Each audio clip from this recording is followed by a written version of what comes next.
بسم الله الرحمن الرحيم سو دوادا شبكة صوم اي تي سون اتكبرت علم اي تي نحن قصنا لايك سبسكرايب إنه نقل صوتان channel كنا يوتيوب كيو ويب سايت كا شيء ما كسر مدير جلسان وهي مكا يعني عشرة نسي ودنا دلال كنا سي وفي فايدستان أرضي الصومالية ما له كدون أي جوان waxaa markaasi idinka codsanayna wixii commenti share ah markaas noo soo xiriirtaan wixii markaa talib su'aalaha aad noo soo dir kartaan emailada iyo Facebook halka ku qoran ay ku amaasantiin okay waxaa weli guda jirnaa ama iminka bilaabeynaa cashirkeeni ahaa TV-ga oo daarti tuhumka marka anagoo markaasi horraac iminka aan galayno koorsada outline-ka waxaan qaadan doono oo yani halkaas ay tahay instructor-ka anagoo duubnay iminka waxaa duubeynaa introduction. Okay, introduction and doing marka cashirkaas aan ugu galay introduction-ka. Okay, introduction about DH surfaces or digital ama direct to home-ka oo ah qabdisa marka hore gurigan waxa yaalo marka guriga wasaas waxa yaalo waxa ku xiran dish oo markaas u xiran guriga dishka asigoo markaa ujeedo starlight halka ujeedo waxaa kaloo halkan yaalo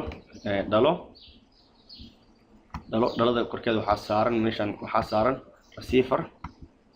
midka madowna waa dishkii marka kanne waa fiiladii coaxial cable ama RF loo yaqaan marka guriga intaas waqti kooban yahay cashirkeena muhiimadiisa wuxuu noqon doonaa dishkan sida loo rakabo iyo sida loo programyo iyo fiilada cable-ka qaabka loo habeeyo iyo receiver qaab loo programyo si dhalada markaas ugu soo muuqato waa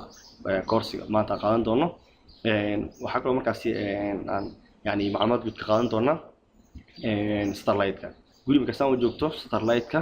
ayuu ishaarada wuxuu ka soo helayaa qaybta kore dishka si oo direct ah marka direct to home loo yaqaan marka direct from starlight to home way okay from starlight to home way marka starlight sidoo kale asna waxa jiro dhowr guri oo siin kala isla waqtigii halkii mar ayuu wuxuu siin karaa dhowr guri ama starlight-da iga dhowr nooc ah oo qanawaad yani oo nooc kala marka starlight markaas ugu dhow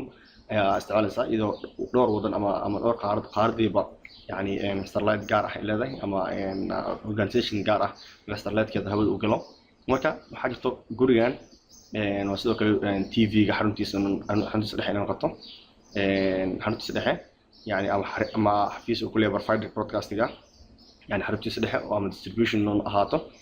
programming source halkan yani halkan waxa waaye waa farac waaye oo markaas TV yaalo starlight-ka macluumaad ku diray starlight-ka ku diray xarunta dhexe waxay dhigaysaa broadcasting oo starlight-ka diray starlight marka dadka kale starlight-ka ay ka qaadanayaan macluumaadka iyo video-ga channel-ka wixii meesha ka socda okay what is it marka muxuu yahay as ahaantiisaba yani DTH wuxuu laga soo gaabiyo direct to home way oo hadda iminkaas sharaxnay direct to home waxa waaye service yani markaas oo digital starlight-ka uu bixiyo kaasoo yani television service ah yani oo loo isticmaalo si qof walba oo subscribe u sameeyo subscribe macnaheedu waxa qof walba yani oo bixiyo lacagtiisa billaha aad yani dad qaar waxay bixiyaan TV-yada qaar lacag laga bixiyo sida Al Jazeera beIN Sports oo kale iyo kanaalada qaar yani cilmiga oo kale waxa jira lacag lagu baxsho subscribe lagu sameeyo lacag bixiso qaarna waa free oo subscribe mujirsa kanaalada Soomaalida oo kale marka oo dishka marka sidiisa wuxuu ka kooban yahay saday sawirka ku soo bandhigayba يعني installation kiisa waxa wuxuu ka kooban yahay dish antenna dishka ah xirto oo 60 ilaa 90 cm kooban oo diagramkiisa iyo waxa jiro conventional TV set oo ah yani maxaa yiraahdaa noocyada kala duwan TV-ga isticmaalaysid hadba technology-da uu yahay iyo top set box-ka oo ah yani receiver-kii iyo fiiladii isticmaalaya cable-ka ah coaxial cable-ka marka kuwaas ayaa loo isticmaalaa dishka si uu dhameystirmo okay introduction ay ugu guda jirnaa it's a digital starlight way yani since it makes use for wireless technology marka isticmaal wireless technology ay markaas soo baxay yani si markaas oo loo isticmaalo from starlight dishka ay markaas wireless ahaan yani isku diro ilaa ma jiro fiilo markaas dishka soo baxayso ee aadaysa starlight oo cirka ku xiran marka yani that's why yani oo loo isticmaala from direct to home-ka oo wireless ahaan markay soo baxday technology wireless-ka marka isticmaalkiisu bilowday marka si aad ay wuxuu ugu faafay adduunka